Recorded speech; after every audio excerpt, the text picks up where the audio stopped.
Hello everyone, welcome to Global TV. This is your host for today, PRACHI GUPTA. I am a best-selling author, entrepreneur, and a social activist. Today we have a great lady with us. Her story is awestruck, inspiring, and she is a force that no one can forget. She is the one person which everyone knows the name of. She doesn't need any introduction. Here I'll introduce her. She is none other than Ias Ira Singhal. She has been a very motivating force in child development and women empowerment. She has topped the IAS exams in 2014, but her first attempt was in 2010. She is a kind of lady who has brought about a massive change in the society, and moreover that she has broken stereotypes. She is a lady which I should say and welcome, ma'am, for being over here. Thank you so much. Thank you so much. Thank you for having me. Yeah. So, ma'am, can you let us know how is your journey in this civil services? Like, as I know, it has been your dream to be an IS, but how is your journey? Like, is it still a dream? Like, you enjoy being a civil servant? I think it's the most rewarding job that you can have if what you're looking from your job is emotional satisfaction. So, for me personally, I get immense satisfaction. And, this is the only job where just turning up for your job can make you help 300-400 people in a single day. Like, you don't even have to go out of your way to make a difference. You don't have to be innovative. You don't have to do something big. Just showing up every day and doing the routine things, you will end up helping 300-400 people every single day. So I think in that way, it's basically the most rewarding job that anybody can ever get. And for me, it's been very, very satisfying. The only problem is that I have to get up in the morning to go to my job, and I'm a complete night owl. But yeah, other than that, it's an amazing opportunity, and I feel lucky every day to have gotten this opportunity. So, ma'am, what was that one click that made you come into the civil services? I know a lot of people have asked you this, but I want to hear it once more. There wasn't actually one click. As a child, I wanted to get into civil services, and I come from a city called Meerut. And when I was growing up in Meerut, there were quite a few riots that happened in my city, which meant that we had a curfew for quite a long, extended period, multiple times. So when that curfew is to happen in my city, you would hear that the DM has allowed for the city to be open from this time to this time, and this is what the administration was doing, and these are the orders, and this is where the curfew is, and this is where it's lifted. And at the same time, I was in those years in school where I was reading about that. I was reading about what IS officers are, what a district magistrate is. So, I could relate the on-ground work with the theoretical that I was actually reading. And that made a huge difference. And I thought that, wow, this job sounds really interesting and something that maybe I would want to do at some point. Because, you got to see that their decisions were saving lives. And, you could, they were controlling those situations. So I thought this is what I want to do. But then I moved to Delhi, and in Delhi, you really don't see administration so much. And I got into this regular routine thing, and I did my engineering. And then after 4 years of engineering, I realized that all I had done during engineering was actually management. So I should get a degree in that as well. So I did MBA, and I worked in the corporate sector. And what happened was that when I was working in the corporate sector, there was a point when I was working 20-hour days, and I really mean 20-hour days. Like, I would barely sleep, and I was constantly at my job, and I was handling a lot of projects. And I started thinking that who is getting benefited by this amount of hard work that I'm doing? There's nobody on earth who says that because you worked so hard, their lives are better. And that's when I decided to quit and join civil services, because I realized that I needed my day to mean something. I needed people to feel that my work had made a difference to them. And that was how I decided to get into the civil services and quit my job and started giving this exam. It is also, I've read somewhere that you rescued 340 child laborers. You met them in their family in your first year of posting. That is a really huge thing. Was it tough? Like, it's really hard, and if you see the Indian government, it's hard to get, because might be corruption might be there. So how did you handle it? So, the person who's going to be corrupt is you in that situation, right? I think nothing is difficult if you really want it to happen and you can understand people's motives. You know your law. Plus, things are difficult for you if you have a personal motive. If you have foot in the game, if you have, a dice, and you have आपकी गोटी अगर उसमें है, तब is when you feel trapped by the situation. But for me, I don't need anything. I don't want anything. I'm not looking for any personal glory or personal, achievements or personal postings. So for me, it's a very easy call every time, because there is always the right thing to do in that situation. Of course, there are situations where the right thing will be different basis on the ethical and the legal issue. But beyond that, there is always a right option. And unless there is a right option for your personal benefit, that right option exists. And for me, it's very easy to take that. And so we rescued around 335 child and bonded laborers over a period of 10-15 months. And my whole team was a part of it. So I can't take a single credit. But yeah, I was leading the team. And that happened because, I'll tell you honestly, it's because I was open to receiving information. A lot of times, if you are not someone that people can come and tell you their problems, you will never see the problems and hence never solve the problems. So in my case, it was a case of the fact that I was ready to listen to people. So a lot of people came and gave me that information that this is where certain kids are being exploited, and then we would just go and rescue those children. So it was not tough in that respect, because I didn't have any personal motives in that situation. That was just something that I had to do for the world around me, right? So it was easy in that respect, and I had an excellent team, and thankfully there are exact procedures that are laid down for what you need to do in that situation. One news also that you are the first lady who got that transgender into a government job. It's like, ma'am, it always happens. You are first in everything. Like, is it something you have to be the first? No, like I said, people come to me with their problems. So I end up being the one to give that first solution, I think. The transgender thing also happened in a similar way. This is a set of people that we as a society never think about. We never talk about them. They're just there in our society, and it's very easy for us to ignore them because they're not a part of our everyday lives. And I had honestly never thought about transgender community or working for them when I had joined the services.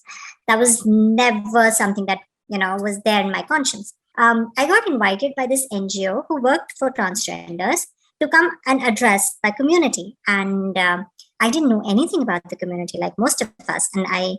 But of course, because I say yes to almost everything, I did go. And I realized that was the first time in my life that I could not tell people to be more positive about their problems and to find a solution in their own attitudes and behavior. This was the only time that I could not give people solutions which they could implement, which would make their lives better, because all of their problems were not their own. This was a set of people that first their parents had thrown them out. Because remember, in our country, if a child is born transgender, the parents discard that child. By chance, if you were super, super lucky and your parents didn't throw you, you went to school, and it's not your classmates who made fun of you. It's your teachers who made fun of you. Imagine getting an education where your teachers are making fun of you. The kind of psychological damage that would do to the child. But that's what all of these people had faced. So they were made fun of by their teachers. You still suffer through that. You are very, very, very lucky. You still pass through that. You go to college, you get an education.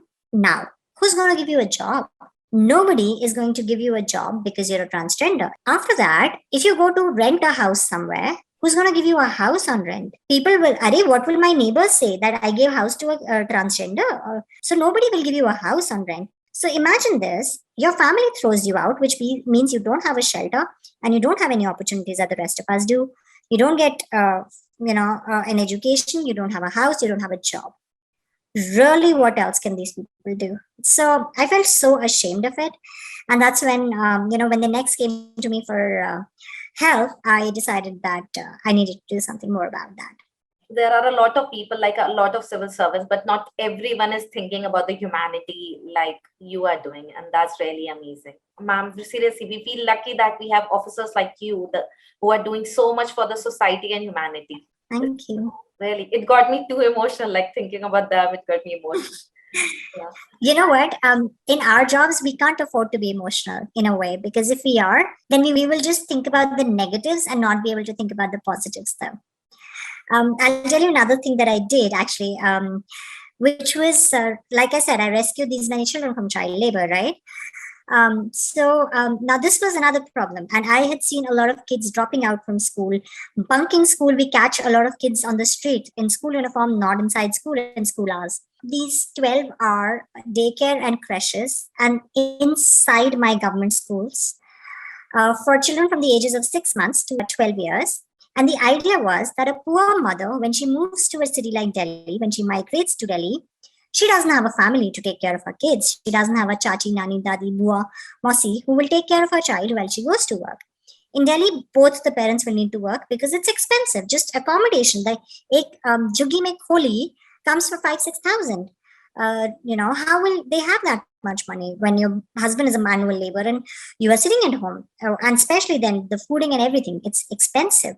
So both the parents always need to work. And then because the parents go to work, the child gets abused, crime committed on the child, and slowly the child is instigated into crime themselves. We've seen kids, I heard stories. I haven't actually seen it. It would have been horrible had I seen it. I would have, absolutely done something at that moment. But I've heard stories of kids actually eating out of garbage because the parents were not around and the kids didn't have food.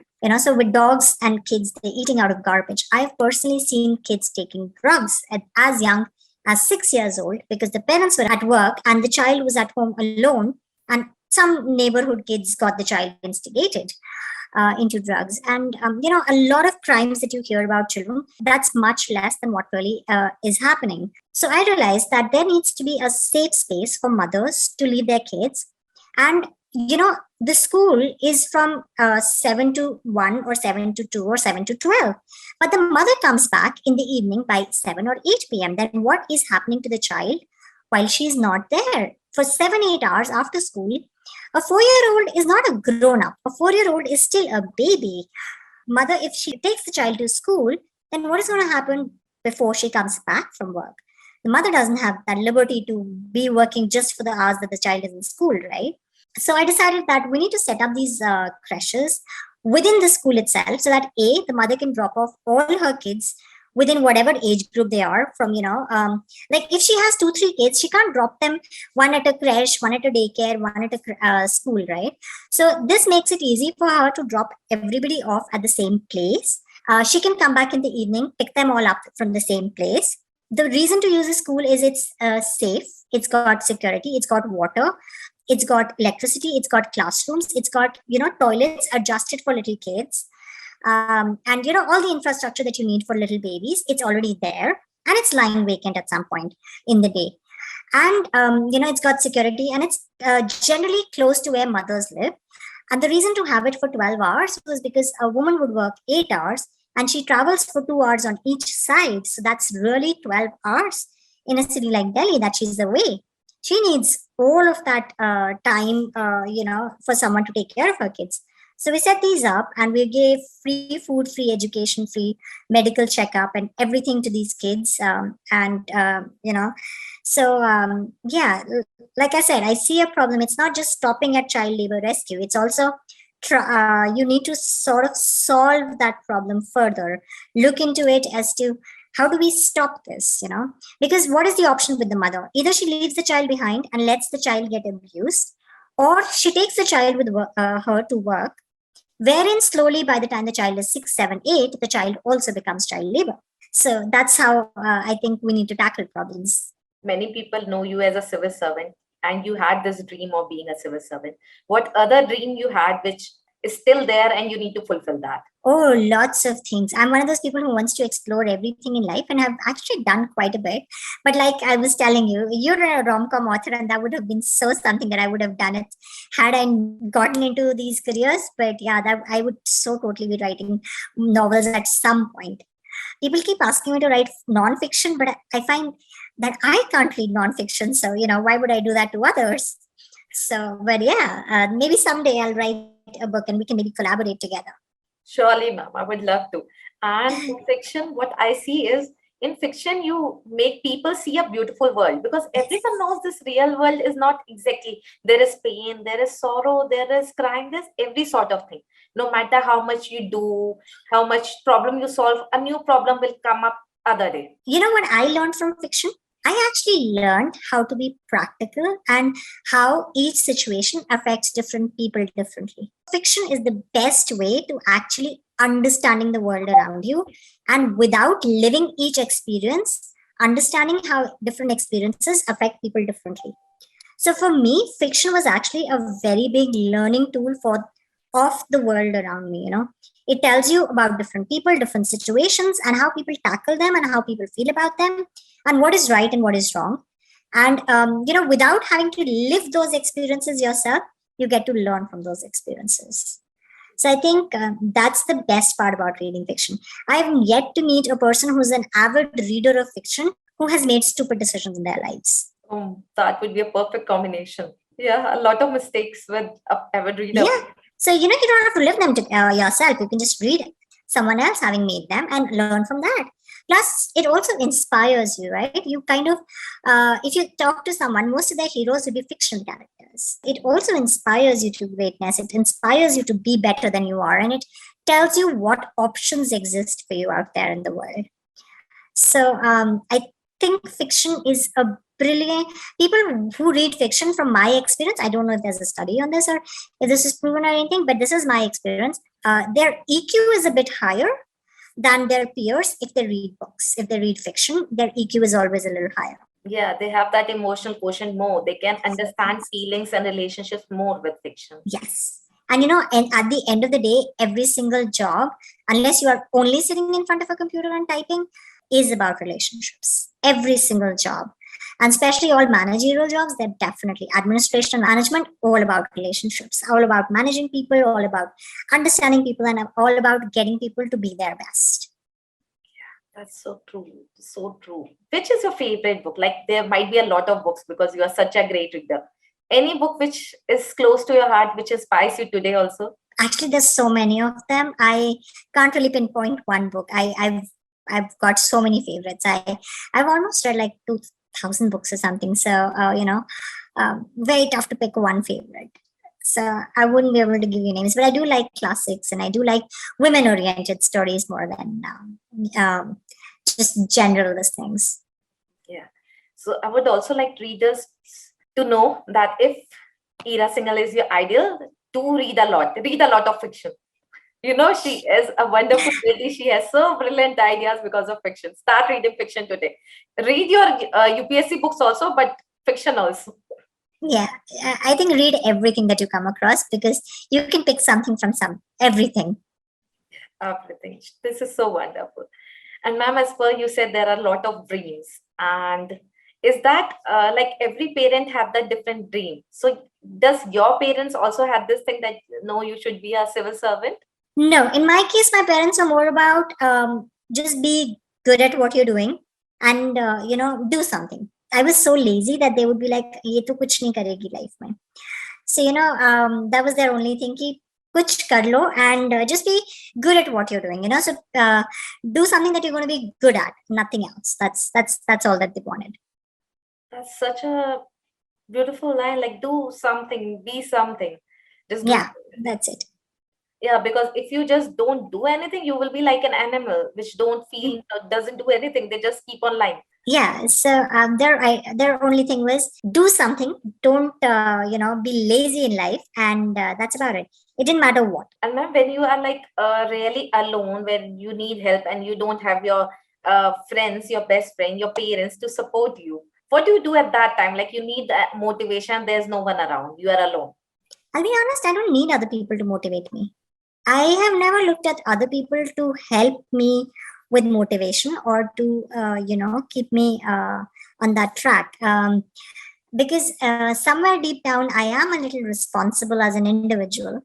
What I do is I'm also someone who analyzes my own actions and myself very deeply. And I question myself very deeply about why I'm thinking what I'm thinking. And am I right or wrong in what I'm thinking? So that way, that need of others doesn't really come through. So I think if you are somebody who is very well aware of yourself and you talk to yourself enough, that would not happen. You wouldn't need other people to motivate you and you wouldn't need other people to kind of keep you on track. So that doesn't really happen with me. So that's really wonderful, because I can see that only the strongest of people don't need support. They are their own motivators. They are their own supporters. This is a really big trait, and it is very rare to find, because these days everyone wants needs someone or the other. Either they need their parents, their Yeah. best friend, or something. But when one day you be your own motivator, you're self-dependent, you will do and achieve great heights. I'll tell you honestly, you can't depend on other people to make you something because they're also doing it, right? So as long as you're dependent on others to show you the path or to take you somewhere, you will never reach the goals that you could have reached had you done it for yourself. Like I say, nobody else knows you as well as you know yourself. Nobody else has lived your experiences. Nobody else has, got the same thoughts as you, got the same way of looking at the world as you.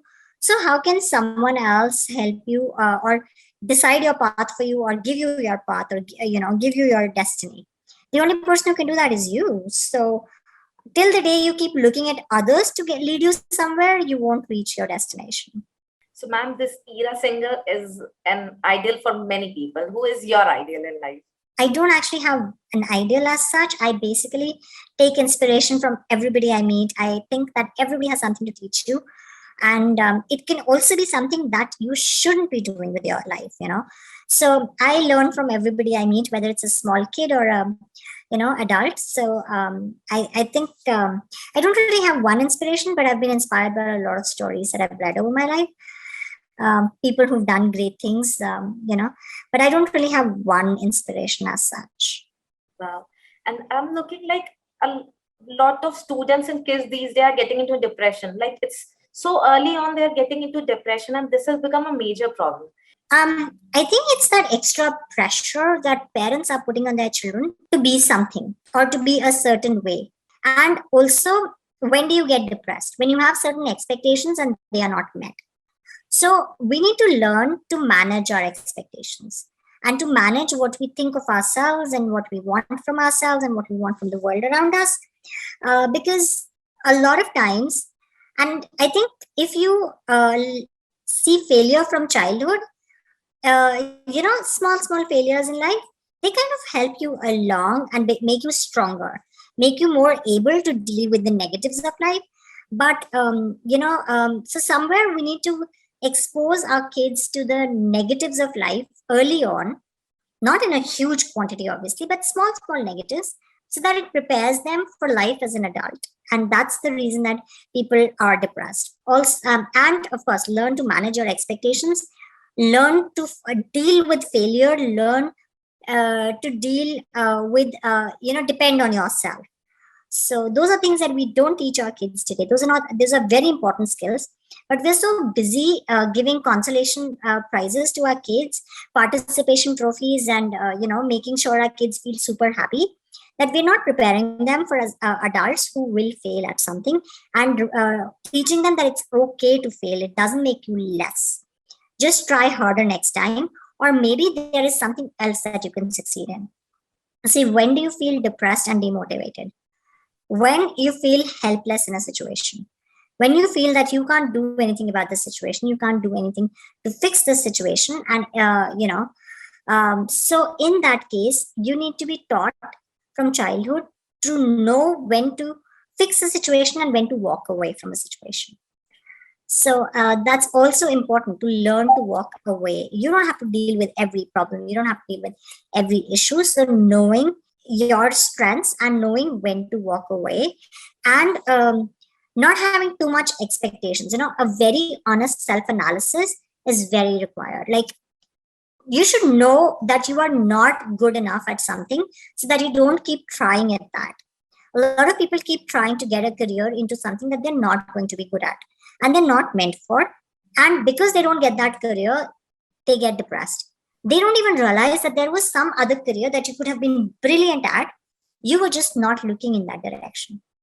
So that's my one advice, that be very honest with yourself about who you are, what your capabilities are, and what you don't have. It's okay to not have everything. It's nobody does, as long as you are good at something. So you could just be someone who's very good at talking to people. That's it. That's okay. You could be somebody who's very good at empathizing. In fact, I was making the CBSE's career counseling module. So I was making my ideas, I was making the module from my end. And there was something that I did put in, that every child needs to be evaluated not just on their physical skills like dancing, reading, writing, or those kind of skills, but also on their personality traits. Like there could be children who are very very good at in crisis situation. They don't lose their cool, which means they should be in careers that deal with crisis. Or there could be some kids who are very very good at listening. They could maybe become psychologists or psychiatrists. But we keep talking about kids in terms of इसके इतने number आए, इसके इतने number आए, just marks, right? We just look at physics में इतने, maths में इतने, हिंदी में इतने, and that's it. We don't actually analyze the skills of that child, the talents of that child. So the module that I made sure that we do not recognize every child for their individual talents, and that every child has something.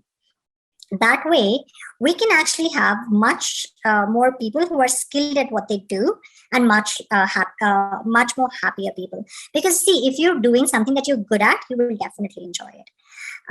You will not enjoy a job that you're not good at, because you'll constantly feel like a failure, and of course you'll be depressed. And this is something that I tell kids when they're trying for civil services, that remember this, just check if you're good at this job, because if you're not good at this, you will hate your job and you will always be lesser than someone else, and then you will feel like a failure for the rest of your life. Why are you setting yourself up to fail at the rest of your life?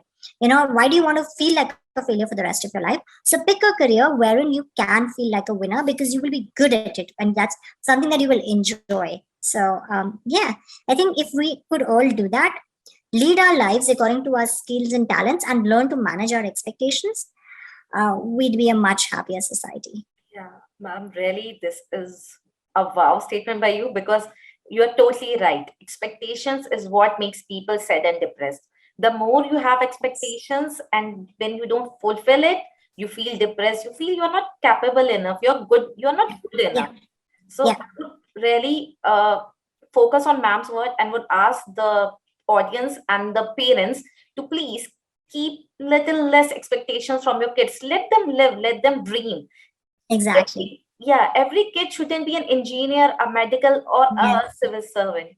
Let them Yes. dream, let them explore. Yes. Yes. Yeah, so it was, ma'am, really wonderful talking to you. I loved you as such a humble and great human being. Thanks so much for being here and motivating Thank you for all having this me. audience over here. Thank you. Thank you so much. Good luck to everyone. Good luck, ma'am.